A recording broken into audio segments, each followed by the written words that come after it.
Story 1. Traveling after a long stretch of work is always rough, but this trip hit me differently. I had just wrapped up a brutal 5-day event that left me completely drained.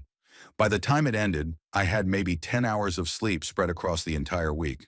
My body felt like it was running on fumes, and all I wanted was a bed and a door that locked. I didn't care where I ended up, as long as it meant shutting my eyes and not moving for 12 hours straight. The motel I booked wasn't exactly the kind of place you'd brag about staying in. From the outside, the sign flickered like it was holding on by a thread, and the parking lot had that oily shimmer under the dim lamps. Inside, it smelled faintly like mildew and cigarettes. The carpet squished slightly under my shoes like it had never fully dried after years of spills. The blankets felt damp when I pulled them back, but I was so far beyond tired that none of it registered as a problem. I set my bag down, kicked off my shoes, and collapsed on the bed around 8 p.m. I must have been out cold within minutes. The next thing I remember was the motel room phone ringing. The sound cut through my sleep like a knife, dragging me upright with my heart pounding. I glanced at the clock on the nightstand. It was close to 11 p.m. Still groggy, I picked up, expecting it to be the front desk. The voice on the other end said there had been a noise complaint from my room. My brain was still foggy, so I told them that it was impossible because I had been sleeping since I checked in. The voice paused, then asked if maybe someone else in the room had been making the noise. That question jolted me awake more than the ringing phone had. I said no. There was no one else here. I was by myself. But the voice pressed again, asking if I was sure, if there really wasn't anyone else staying in the room with me. I repeated myself, irritation starting to creep in, and said again that I was completely alone and had been asleep the entire time. The voice thanked me flatly, and the line went dead. I didn't think much of it in the moment. I hung up, dropped back onto the bed, and within seconds I was asleep again. Exhaustion will do that.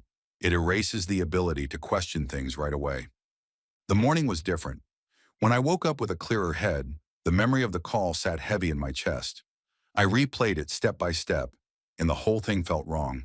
For one, I hadn't heard a single sound in the hallway or in the rooms next to me the entire night. The motel was dead quiet.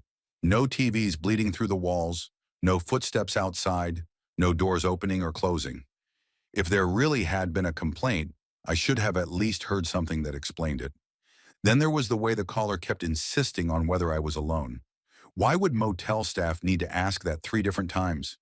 If the problem was noise, then all they needed was for me to say I wasn't making any, but they pushed, almost like they wanted confirmation that I was in the room by myself. The more I thought about it, the more unsettling it became. Later that morning when I checked out, I decided to casually mention it at the front desk. I asked if someone from staff had called my room the night before about a noise issue. The woman behind the counter gave me a blank look, then shook her head. She said they hadn't made any calls to guests during the night. My stomach dropped instantly. That's when the reality hit me. If the front desk hadn't called, then who had? I stood there for a few seconds trying to think of other explanations. Maybe another guest had called, pretending to be staff, but that raised its own disturbing questions. Why would someone do that? Why would they want to know if I was in the room alone? Were they calling other rooms, fishing for information about who was traveling solo? The thought of it made my skin crawl. I suddenly remembered the dampness of the blankets, the soft give of the carpet under my shoes, the way the parking lot lights barely reached the corners where cars sat in shadow. All those details I had brushed off in my exhaustion now felt like red flags I had ignored. I thought back to the phone call again, specifically the voice. It wasn't angry or annoyed the way you'd expect from someone dealing with a complaint. It was calm, flat, almost emotionless. The way they asked the same question again and again had this mechanical edge to it, like they weren't really listening to my answers, but more interested in confirming their own. By the time I got into my car, I couldn't shake the unease. I kept glancing at the motel balcony, half expecting to see someone watching from behind one of the curtains. The image stuck with me during the entire drive to my next destination. That someone had been dialing random rooms that night, waiting for voices to pick up, counting how many were in each room, deciding which ones might be easiest to approach. And the scariest part? The only thing that separated me from whoever might have been outside was that flimsy chain latch on the door. I don't normally use those. Half the time, I figure the regular lock is enough. But for some reason that night, maybe out of habit, maybe because the place felt off the second I walked in, I had slid the latch across. I've never been so grateful for something so small, because the way the call was handled, the insistence, the repetition, the denial from the actual staff, it convinced me that someone had been testing doors and phones that night, waiting for the right opportunity. To this day, I still don't know who it was. Maybe it really was another guest playing some creepy prank. Maybe the staff just didn't want to admit they called. Or maybe someone had been circling the motel, trying to figure out which rooms had easy targets. I'll never know. But since that night, I don't care how tired I am when I check into a hotel or motel. I latch every extra lock, shove a chair under the knob if I have to, and make sure I notice every little detail about the place before I let myself sleep. Because all it takes is one strange call in the middle of the night to remind you how vulnerable you really are when you're far from home, in a room that doesn't belong to you. Story 2. Hotels always feel a little strange when you're traveling alone.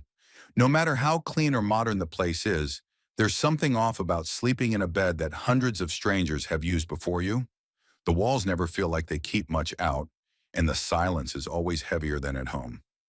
That's what it was like the night I stayed at a hotel in Traverse City, Michigan. I had been on a long bicycle tour, riding from my hometown in Grand Haven all the way up toward Mackinac City.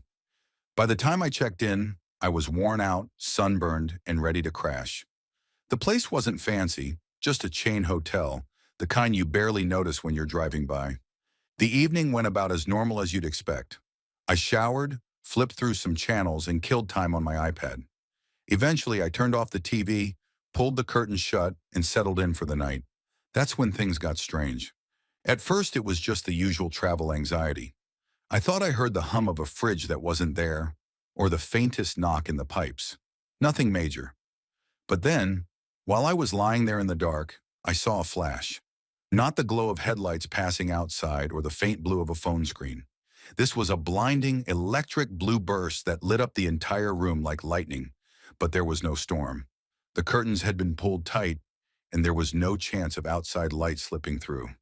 For a second, I actually thought someone had snapped a picture with a camera, that quick, intense pop of brightness filling every corner of the room. My chest tightened instantly. The thought that hit me first was that I wasn't alone, that maybe there was some hidden camera, maybe even someone watching me. My mind started racing, thinking about one-way mirrors or bugs hidden in the walls. I sat up, heart hammering, and started scanning the room like my life depended on it. I grabbed my flashlight and began pulling everything apart. I checked behind the TV, inside the drawers, and behind the desk. I actually pulled the mirror off the wall, convinced there might be a camera hiding behind it. My hands were shaking so bad I almost dropped the damn thing. Nothing. I tore the sheets back, checked the corners of the carpet, even inspected the smoke detector and the sprinkler head, because I'd heard stories about cameras hidden there. Not a single thing seemed out of place. But that didn't explain the flash. For nearly an hour, I paced the room and searched. Every time I convinced myself it was just my imagination, I'd look at the curtains again and realize there was no way that kind of brightness came from outside. It wasn't headlights, it wasn't lightning, it wasn't a glow from the hallway. It was something inside that room. I even pulled open the closet and looked behind the hanging clothes like an idiot, half expecting someone to leap out. The worst part was how quiet it all was. Not a single sound came with the light. No click, no hum, no crackle. Just a room that went from pitch black to blinding blue in less than a second. By the time I was done tearing the place apart, my nerves were shredded. I couldn't bring myself to turn the lights off again. I left every lamp, every overhead bulb on, and lay there fully dressed, staring at the ceiling, waiting for it to happen again. But it never did. Morning came slowly, and I felt like I hadn't slept at all. The room looked normal in daylight, no sign of anything strange. Still, I couldn't shake that sick feeling in my stomach, the way the flash seemed to swallow up the space around me. It wasn't just the brightness, it was how wrong it felt. I've stayed in plenty of hotels since, and nothing like that has happened again. I try to tell myself it was just some weird electrical surge, maybe the wiring or the lights doing something odd. Maybe my eyes are playing tricks after staring at a screen too long. But even now, years later, I can picture it clear as day. That unnatural blue light swallowing every shadow, turning the room into something alien for 1 second, and then vanishing like it had never been there. All I know is that night I couldn't close my eyes without expecting the flash to come back. And the worst part? I'm not sure which idea scared me more, that it was all in my head or that it wasn't. Story 3. Cheap motels always carry a certain weight to them. They're the kinds of places you pass on the highway, their neon signs flickering in the night like a half-dead firefly. You don't expect much out of 50 bucks a night, maybe just a bed to crash on and a lock that works.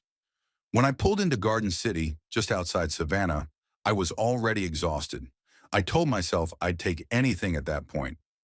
A room was a room, even if the place looked like something out of a bad crime documentary. The first thing I noticed was how separate the lobby was from the rest of the motel. It wasn't attached, not even close. It sat off to the side like it wanted nothing to do with the actual building. The clerk inside barely looked at me, slid the key across the counter, and muttered which building my room was in. The whole exchange lasted less than 2 minutes, but even then, I had this weird gut feeling. The way his eyes avoided mine, the way his voice was flat, like he was going through the motions. It felt like he was warning me without saying the words out loud. When I drove over to the building, it looked less like a motel and more like an abandoned dormitory. The main door wasn't even standing. It had been ripped clean off the hinges and was lying on the ground like roadkill. I had to step over it to get inside. That should have been enough to turn me around. But exhaustion has a way of dulling your instincts. I kept telling myself it was just run down, that plenty of old motels look this way. The staircase groaned under my weight as I went up, and halfway to the second floor, I noticed a broken card reader hanging loosely from the wall, wires sticking out like veins. Just above it, a window had been painted over with a thick black X. It was so deliberate, so unnatural, that it stopped me for a second. Who paints over a window like that? It wasn't graffiti. It looked purposeful, like it was meant to block something out, or in. When I reached the corridor, I froze. The hall looked exactly like the one from The Shining. Same stretched out length, same endless row of identical doors, same harsh lighting that made everything look too sharp. For a second, I swore I could hear the faint squeak of a tricycle wheel, even though the place was dead silent. That silence didn't last long. Leaning in the corner near one of the doorways were two men. They didn't look like guests. Their clothes were rumpled, their faces shadowed. They weren't talking, just watching. When they saw me, their eyes locked on mine. Neither of us spoke, but there was this unspoken tension, like they had been waiting for me to show up. Then without a word, they bolted in opposite directions down the hall. The way they moved, fast, jittery, it felt wrong. My heart was hammering, but I told myself maybe they were just squatters. Still, it didn't ease the tightness in my chest as I kept walking to my room. When I unlocked the door, I hoped for even a shred of comfort. Instead, I stepped into what could only be described as a cell. The room was barely big enough to fit a single bed, with a lone bulb hanging from the ceiling. No shade, just bare light casting harsh shadows against the walls. The air smelled damp, like mold and metal mixed together. Every inch of me screamed to leave, but I forced myself to push on. I dropped my bag, sat on the edge of the bed, and tried to shake the unease. That's when my dad, who had been with me on the trip, tugged at the blanket like he wanted to check something. He lifted the corner, and I watched his shoulders stiffen. Without saying much, he let the blanket fall back down, his expression pale. Something about the way he shuddered got to me. It wasn't disgust, it was fear. I wasn't satisfied with just a glimpse, so I pulled the blanket up higher. At first I saw what looked like a large, rusty brown stain in the corner, the kind that immediately makes you think of dried blood. My stomach dropped, but instead of stopping there, I yanked the rest of the blanket back, needing to see the whole thing. That's when I realized the stain wasn't just in the corner. It spread across almost half the mattress, a bicycle-sized blotch of dark brown that consumed the entire left side. It didn't look like a spill. It didn't look like rust. It looked like something terrible had happened there, something that no amount of scrubbing could erase. My throat went dry. Suddenly, the broken door, the black X, the strange men in the hall, all of it clicked together in a way that made my skin crawl. This wasn't just a sketchy motel. This place had a history, something violent, something ugly. I couldn't stay. I couldn't even convince myself to sit back down on that bed. I grabbed my bag, bolted for the door, and told my dad it was time to go. We didn't even look back. We sprinted down that shining hallway, past the broken card reader, past the missing door, and out into the night air like the building itself was trying to keep us inside. When we reached the car, I expected some sense of relief, but instead the dread stayed with me. My dad refused to turn back for pictures, and honestly, I didn't push it. He said he didn't want to step foot in there again, and for once I couldn't argue. The image of that stain was burned into my mind anyway. I didn't need proof. Even now, I wonder what had happened in that room, who stayed there last, and why the staff thought it was okay to hand me the key. The logical side of me says motels like that don't care.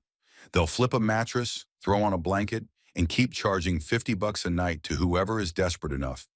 But the other part of me, the one that remembers the men in the hallway, the black X on the window, and the silence that felt like it was hiding something, tells me that maybe that stain wasn't just a reminder of something past. Maybe it was a warning of something that never really left. That night, Garden City didn't just give me a bad motel experience. It gave me the kind of story that lingers, the kind that makes your skin crawl when you think about it. I don't know if it was just a disgusting, neglected place, or if it was something worse. All I know is that I left that room alive, and for $50, that was probably all the place had promised me anyway. Story 4. Hotels always carry a strange weight. Doesn't matter if they're budget roadside stops or glossy high-rise towers, there's this quiet strangeness about sleeping in a room that isn't yours, a bed where hundreds of strangers have already slept. I'd been on a road trip across the U.S. for weeks, living out of a rental van, moving from state to state, highway to highway. By the time I was on my final night before returning the van and catching my flight home, I was too exhausted to care what the room looked like. All I wanted was a decent bed and a door that locked. The hotel wasn't bad. It wasn't fancy either. A mid-range place, the kind of chain where every room looks exactly the same and you could forget which state you're in by the time you wake up. I pulled into the lot around 10 p.m., hauled all my belongings from the van into the room, and dropped them in a pile on the desk against the wall. My plan was to pack everything properly in the morning, so for the night, I just wanted to crash. The bed was firm, the air smelled faintly of detergent mixed with something stale, and the hum of the air conditioner filled the silence. I remember lying there with the thought that it was my first night in weeks where I wasn't surrounded by the clutter of the van. Just four walls, a bed, a TV that I didn't even bother to turn on, and the soft glow of the hallway light sneaking in through the crack under the door. I fell asleep fast. The first weird thing happened around 2 or 3 a.m. I woke suddenly, not because of a noise, but because of the absence of one. The air conditioner had shut off. The silence was thick enough to make my ears ring, and for a few seconds I lay still, trying to figure out what had stirred me awake. Then I noticed something. The smell in the room had changed. It no longer had that faint hotel mix of soap and fabric softener. Instead, there was this faint metallic tang, like heated water. The smell of a kettle left running too long. I sat up, looked around, and didn't see anything unusual. The pile of stuff on the desk looked the same as when I dropped it there. The shadows hadn't shifted. I told myself I was just overtired and paranoid from the silence. The air conditioner kicked back on a minute later, and I eventually drifted back to sleep. Sometime later, I woke again. This time there really was a noise, a soft scrape, like ceramic or metal shifting against wood. I froze in bed, heart pounding. The sound had come from the desk. I stared at the dark outline of it across the room, half expecting to see movement, but nothing happened. I eventually convinced myself that something had settled in my bag, or maybe the desk itself creaked. Still, it took me a while to fall back asleep. The final time I woke, it was morning. The light was coming through the curtains in a weak yellow glow. I stretched, turned my head, and froze completely. Sitting right on the pillow beside me was the tea kettle from the van. For a few seconds, I just stared at it, not moving, not breathing. I hadn't brought it into the hotel. I was certain of that. I had left it in the van with the rest of the kitchen stuff, because why would I lug a metal kettle up to the room for one night? Yet there it was, placed neatly next to my head, like someone had set it there while I was sleeping. Nothing else in the room had been touched. My bags were still piled on the desk where I'd left them. The door was locked from the inside. The chain was still latched. The kettle just sat there, harmless and out of place. But it made my skin crawl more than anything I'd ever seen on that trip. I got up fast, double-checked everything, and tried to reason it out. Maybe I had carried it up in a daze. Maybe I'd set it down absent-mindedly on the bed before I crashed. But no matter how many times I went through the sequence of events in my head, it didn't make sense. The kettle had been in the van. I hadn't touched it. And even if I somehow had, why would it be sitting upright on the pillow, inches from where my head had been resting all night? That moment stuck with me more than the endless highways, the national parks, or the small towns I'd passed through. It was such a tiny detail, but it didn't fit. It was like the hotel had taken something from my van, carried it up, and left it for me to find. Or like someone, or something, had slipped in during the night, touched nothing else, and only moved that one object. I still don't know what to make of it. Maybe there's some logical explanation buried in my exhaustion, some trick my memory played on me after weeks of living on the road. But the way it was placed, the way it smelled faintly of heat even though it hadn't been used, it didn't feel like a mistake. It felt deliberate. I left the hotel as fast as I could, kettle shoved deep in my bag, avoiding eye contact with the front desk clerk.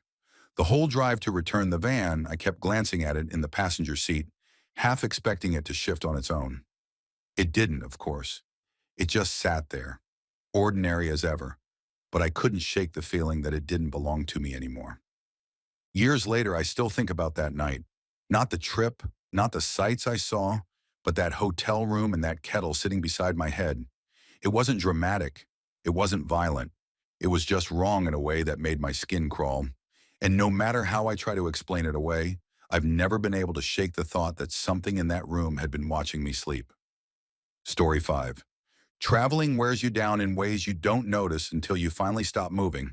That night in Michigan, after 18 straight hours on a night bus, I was so drained I could barely keep my eyes open. My body felt like it was stitched together with sandbags.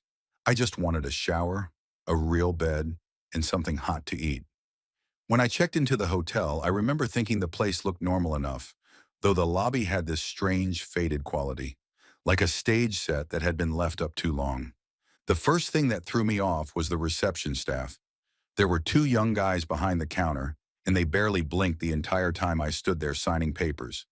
Their stares lingered just a second too long, like they were studying me or waiting for me to slip up.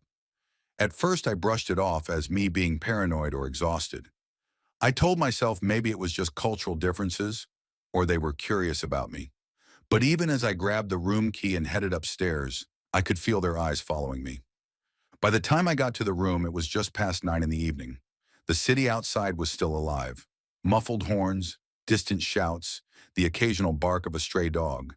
Inside, though, the hotel felt like a tomb. My room had the standard setup, a double bed with stiff sheets, a small desk, and a weak ceiling fan that creaked with every turn. The air smelled faintly of mildew, like damp fabric that never fully dried. None of it mattered much to me at the time. I was too tired. I dumped my backpack, pulled out my phone to order some food, and lay down on the bed. Around 11, just as I was dozing off, everything went dark. Not just the room, every single light in the place. The fan stopped spinning, the faint buzz of electricity cut out, and the whole building seemed to exhale at once. A blackout wasn't unusual, but what unsettled me was the silence that followed. No backup generator, no shuffle of footsteps in the hallway, no voices. Just thick, pressing darkness. I reached for the landline on the nightstand to call reception, but when I lifted the receiver, the line was dead. No tone, nothing. Just static silence. That's when the first sound came, the handle of my door jiggling. Not fast, not aggressive, just slow, deliberate movement, as if someone was testing it inch by inch. I froze for a second, my stomach dropping into a pit. Then I switched on the flashlight on my phone and aimed it at the door. The metal handle moved again, this time turning downward. The latch started to give. I swear I could see the gap of the door widening, so slow it almost looked careful. My body reacted before my brain could catch up. I bolted from the bed, slammed the door shut with my shoulder, and shoved it back into place. Someone on the other side was pushing just as hard. I could feel the pressure through the wood, the vibrations shaking against my palms. It wasn't frantic, though. It was steady, almost practiced, like they weren't in a rush. I jammed the lock back into place and held there for what felt like forever, until finally the force against the door eased and faded. 5 minutes crawled by. My chest was still heaving, and the only light in the room was the faint glow from my phone. That was when it started again, the soft scrape of metal turning in the lock. Whoever it was had a key. The bolt slid back with a low click. I gripped the nearest thing I could reach, a metal chair from the desk, and raised it like I was ready to swing. The door creaked as it opened, just a sliver, just enough for darkness to leak in from the hall. My instincts took over. I slammed the chair against the wood, banging it again and again, while I shouted at the top of my lungs. I yelled for them to get the hell out, yelled for help, hoping anyone would hear me. The footsteps retreated, or at least I thought they did. The hall fell silent again, but the feeling didn't leave.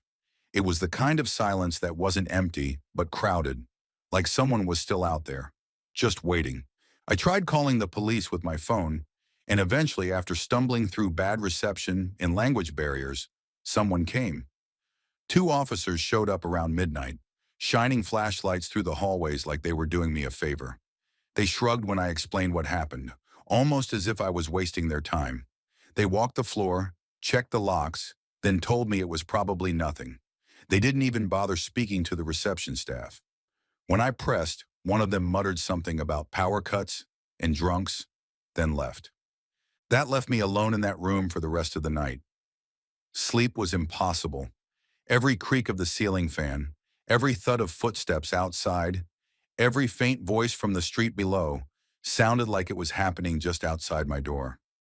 I sat in the corner with the chair still in my hands, my phone light pointed at the door, daring it to move again. It never did. By morning, the lights were back, the fan spun lazily overhead, and the receptionist acted like nothing strange had happened. I checked out without eating, without showering, without even brushing my teeth. I just grabbed my things and left. Looking back now, I still can't explain it. Maybe it was some staff member trying to sneak in. Maybe it was another guest with the wrong key. Maybe I was just overtired and paranoid. But the way the lock turned, how deliberate and slow it was, like someone who knew exactly what they were doing, it didn't feel random. It felt intentional. And that's what stuck with me. Even now, whenever I stay in hotels, I push furniture against the door before I go to sleep. It sounds paranoid, but after that night in Michigan, I'll never trust a lock by itself again. Story 6. Hotels have always made me uneasy in a way I can't explain.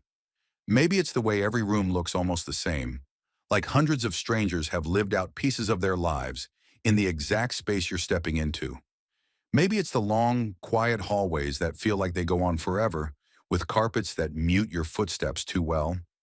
Or maybe it's the elevators, the small metal boxes that seal you in, hum around you, and seem like they could carry you anywhere, not just up and down between floors. I had been staying in a mid-range hotel during a work trip, one of those places that looks normal enough on the outside, but feels strangely empty once you're inside. The kind of hotel that tries to look modern with polished floors and bright lights, but it only makes the silence stand out more. My room was on the top floor, the 12th, so every night I had to rely on the elevator. It was a standard one, mirrored walls, dull lighting, and that faint chemical smell of cleaning products that never really fades. On the night this happened, I had just finished a long day and was heading out late to grab some food. The hallway leading to the elevator felt off, though. Too still. The air conditioning was running, but there was no sound other than my own footsteps. Even the faint hum of televisions behind closed doors wasn't there. It was like everyone on the floor had vanished. I pressed the elevator button and waited, watching the little screen above the doors light up as it made its way from the ground floor to the 12th. When the doors opened, I stepped inside, alone. The mirrors reflected me back at myself in that strange way mirrors do in tight spaces, my image repeating into the distance, pale under the yellow light. I pressed the button for the lobby, and the doors slid shut with that heavy click. The car began its descent, the numbers blinking down one by one. Everything seemed normal until it reached the fourth floor. The elevator slowed, jolted lightly, and the doors slid open. People were standing there. At least three of them, maybe four. It's hard to remember the exact number because the moment felt so strange. They were positioned just outside the threshold, facing me, as if waiting for the doors to open. But none of them moved. They didn't step inside, didn't shift their weight, didn't even glance at each other. They just stood there, perfectly still, staring toward the elevator. I remember holding my breath, expecting someone to step in. There was plenty of space. I was the only one inside. But they didn't move. They just watched. I couldn't see their faces clearly. The light in the hallway behind them was dim compared to the brightness inside the car, so their features were half lost in shadow. It was enough, though, to see the unnatural stillness in the way they held themselves. Seconds stretched out too long. I felt the back of my neck prickle, that instinctive sense you get when something isn't right. Just when I thought about saying something, the doors began to close on their own. Relief hit me, but it was short-lived. Because just before the doors sealed shut, I heard it. A voice, muffled but sharp, coming from just outside in the hallway. A man's voice, low but clear enough to make every hair on my arms rise. He said something that froze me in place. He wanted to know why the elevator was already so full of people. The doors shut completely and the car lurched downward again, carrying me past the third, second, and first floors until it finally stopped at the lobby. I stumbled out, looking around like I expected to see a crowd spilling out behind me. But of course, the elevator was empty. It had always been empty, at least from what I could see. I tried to shake it off as stress, exhaustion, maybe even some kind of trick of the acoustics in the building. Hotels are notorious for weird echoes after all. Maybe someone down the hall had been talking, and it just carried at the perfect moment. But the way those people stood there, motionless, not even blinking, and that voice insisting the elevator was packed when I knew it wasn't. None of it adds up in my head, even now. The rest of my stay was uneasy.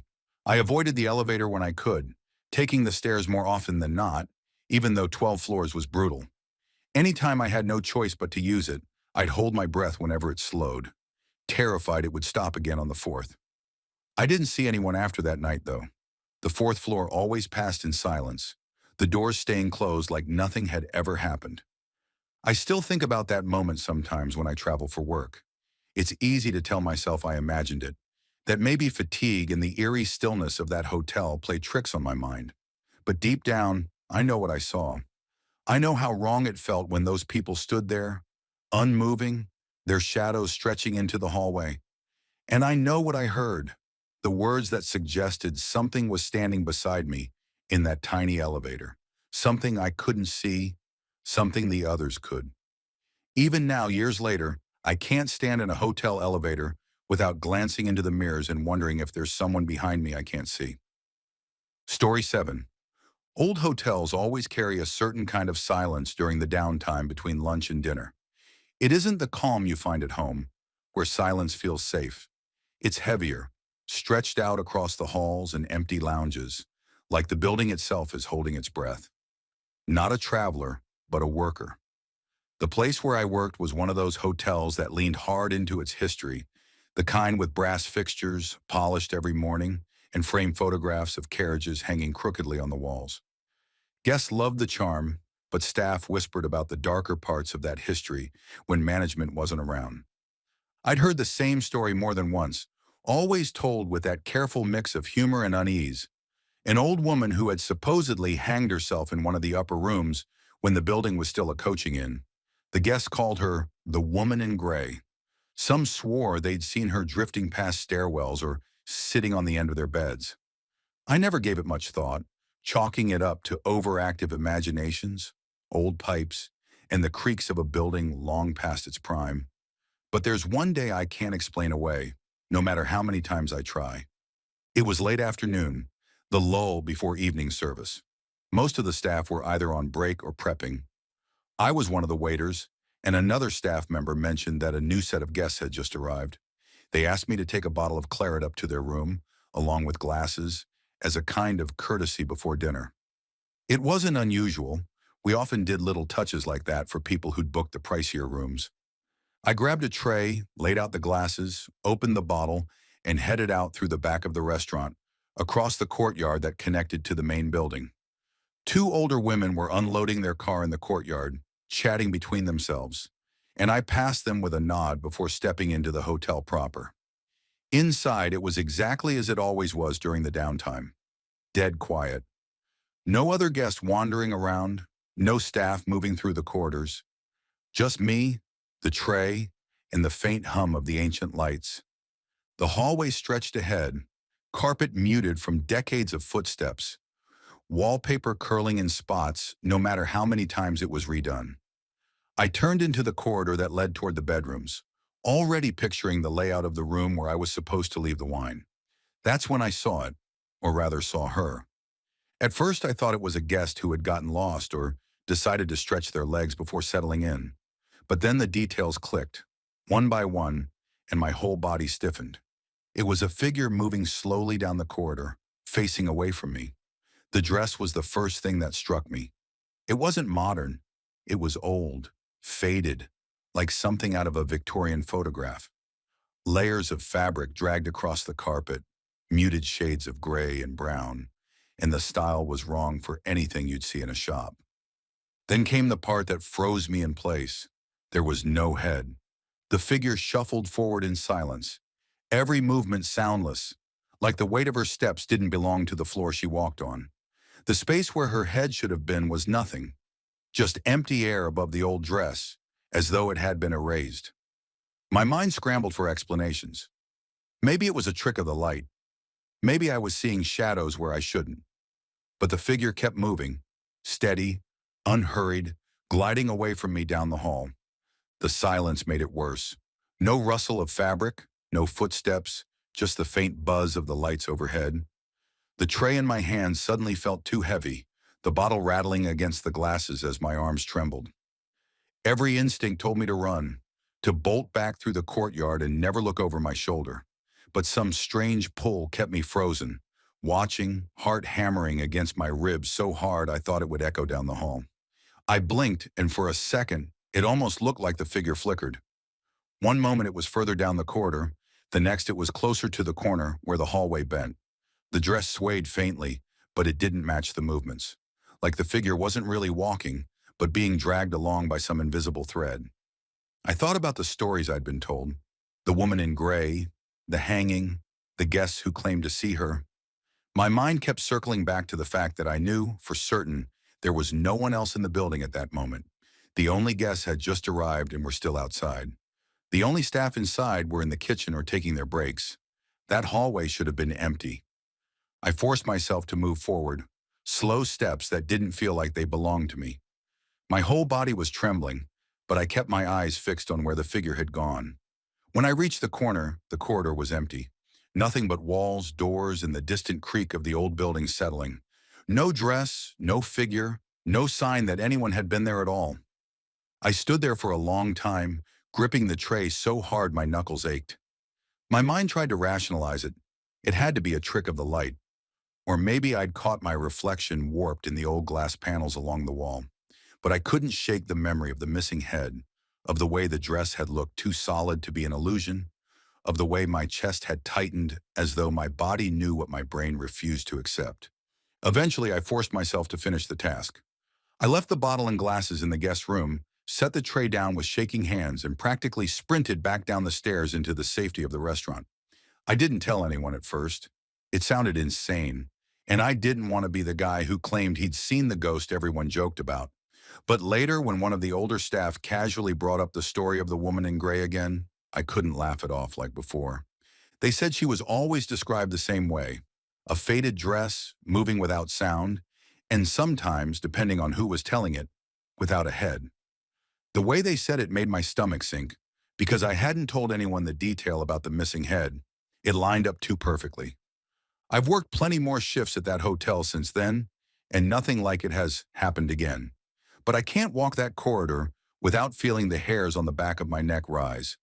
I always keep my eyes on the far end, half expecting to see that figure drifting away, waiting for me to follow. I still don't know what I saw that day. Maybe it was my mind playing tricks, maybe exhaustion and the silence of the place got to me, or maybe, just maybe, the stories about the woman in gray weren't stories at all.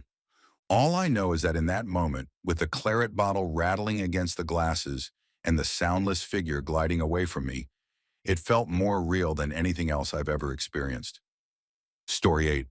Traveling for work had turned me into the kind of person who stops noticing hotels. After a while, they all blend. The lobbies with faint perfume sprayed into the air, the elevators that always smell faintly metallic, the rooms with the same beige carpets and blackout curtains that never really block out the glow from outside. I stayed in one particular hotel often enough that the front desk staff knew me by name, and I never had a reason to think of it as anything other than a clean, reliable place to crash after long days. That changed one night, and it still bothers me because I can't come up with a good explanation for what happened. It was one of those trips where exhaustion should have knocked me out instantly. I had meetings all day, dinner ran late, and I needed to be up early the next morning. By the time I got back to the hotel, I was running on fumes. I showered, shut off the lights, and stretched out on the bed, expecting to be out in minutes. Instead, I lay there, wide awake, because of a sound coming from the room above mine. At first, it was faint, like furniture being shifted just once. Then silence. I figured maybe someone had dragged a chair closer to their desk, but it kept happening. Long scraping noises, like something heavy being pulled slowly across the floor. A pause. Then another drag. It wasn't random either. It sounded like the person was moving furniture, stopping, moving it again, over and over. I kept checking the clock. 10 minutes, 20, 40. The sound didn't stop. After more than an hour, irritation started to replace the confusion. I thought maybe they were remodeling, but who does that in the middle of the night? Eventually, I called the front desk and explained that the room above mine was making constant noise. They said they'd send security to check. When security knocked on my door a little while later, they told me the room above mine was empty. Not just empty, completely unoccupied. No one had checked into it that day, and it had been vacant since the week before. I remember just staring at them, waiting for them to admit they were joking. But they weren't. They assured me no one was in there, but if the sound came back, I should let them know. I returned to bed unsettled. For a few minutes, the silence returned, and I almost convinced myself the problem was solved. Then, just when I started drifting off, it began again. Louder this time. Long, dragging noises, pausing, then starting again. I stared at the ceiling, wide awake, listening to whatever was being moved around directly above me, in a room that wasn't supposed to have anyone in it. I couldn't take it anymore. I packed up my things and went back to the front desk, asking for a new room. The night manager didn't look surprised, just gave me a key to another floor and wished me a better night's sleep. That unsettled me even more. If it had been a rare complaint, wouldn't they have seemed more confused? The way they handled it made me feel like this wasn't the first time they'd heard something like it. I switched to the new room and managed to get some rest, though the noise still echoed in my head. It wasn't the kind of sound that could be mistaken for pipes or air conditioning. I've stayed in enough hotels to know the difference. This was heavy, deliberate, like someone dragging a table across hardwood. The thing that creeped me out the most is that I didn't just hear it there. The hotel has a basement, part storage, part finished space. I'd been down there once before for a meeting in a small conference room. The finished section is bright and polished, but the unfinished side feels like something out of a different world. Concrete floors, exposed pipes, and echoes that make every footstep feel like it's following you. A week or so after the incident with the room above mine, I found myself back down there, walking through the finished section to get to the meeting area. That's when I heard it again. The same dragging sound, slow, scraping, heavy. But this time it came from above me. The finished section of the basement sits directly beneath the hotel kitchen, so I assumed someone was moving equipment around. The only problem was that the kitchen had been renovated years earlier, and according to one of the staff I'd spoken to before, there were no chairs or tables left in that section. They'd stripped it down and replaced it with built-in counters and storage. Nothing that could be dragged across the floor. The sound went on and off for several minutes as I stood there, frozen in place. It had the same rhythm as before, the same pauses between drags, the same unnatural persistence. That's when it clicked that it didn't matter whether I was on the sixth floor or in the basement. Wherever I was in that hotel, the dragging noise always seemed to come from directly above. I told myself it had to be pipe shifting, or maybe something mechanical, but no explanation fit perfectly. Pipes don't mimic the sound of heavy furniture being pushed across a floor. And if it was some kind of machine, it shouldn't have been moving only at night. Always overhead, always stopping when someone came to check. I haven't gone back to that hotel since. I stayed there too many times to dismiss it as a coincidence. I know what I heard, and I know it wasn't just in my head. The dragging was too distinct, too real. What unsettles me most is how casual the staff seemed when I asked to switch rooms, like they already knew about the noise but didn't want to talk about it. Sometimes I think about it when I'm in another hotel, lying awake and staring at the ceiling. I wait for that sound to return, that scraping, dragging noise that shouldn't be there. And every creak or shift in the building makes me wonder if I'll hear it again. If it's not just tied to that one hotel, but to me now. Maybe it was just bad luck. Maybe there really was someone in that room, sneaking around where they weren't supposed to be, and the staff just covered it up. Or maybe, and this is the part that gets under my skin, it wasn't a person at all. Whatever it was, I still can't unhear it. That scraping sound above me, moving slowly, deliberately, like something that doesn't want to be seen, but wants to make sure you know it's there. Story 9. Travel always sounds glamorous until you're actually in the middle of it. The airports, the waiting, the random hotels in cities you don't really know. It all blends together after a while. On this particular trip, I was in Singapore. Not the flashy part with rooftop pools and endless neon, but one of those in-between neighborhoods where the streets look polished during the day and slightly unsettling once the sun goes down. The hotel itself was one of those nice, not-so-nice places. Clean enough on the surface, but with peeling corners of wallpaper, if you look closely, and staff that smiled without ever really making eye contact. I'd come back late one night, worn out and just ready to crash. The lobby was quiet, the kind of quiet that made my footsteps sound like they echoed too loudly. I got to the elevators and noticed a guy already standing there, waiting. Nothing unusual about that, except he wasn't doing anything. His hands hung loosely at his sides, his eyes fixed on the elevator doors, but he hadn't pressed the button. I waited for a moment, thinking maybe he had already done it before I arrived, but the button wasn't lit. Finally, I leaned forward and pressed it myself. At the time, I just brushed it off, thinking maybe he was tired or distracted. Maybe he didn't know which floor he wanted yet. But something about the way he stood there, completely still, set off a faint alarm in the back of my mind.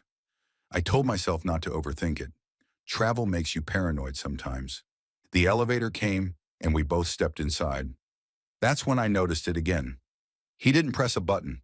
He just stood there, hands at his sides, looking at the panel like it didn't matter where he was going. I hesitated for a second, then pressed my floor. The doors slid shut, and I felt his eyes flick toward me briefly before going back to the blank stare. Years of being overly cautious online, of reading too many creepypasta stories and threads about stalkers, had left me with this instinct to watch people closely. Something about him didn't sit right, but I still didn't want to assume the worst. Maybe he really was headed to the same floor. The elevator ride was one of those that felt way too long for how short it should be. My ears picked up every hum of the machinery, every subtle groan of the cables. When the doors finally opened, I stepped out into the hallway. The halls in this hotel split into two long corridors, winding around in that confusing way where you're never sure if you're about to hit a dead end or loop back to the lobby. I slowed down a little, half expecting the guy to walk ahead of me, but he didn't. He just stood there in the doorway for a moment, Only after I began walking toward my room did he start moving again, behind me.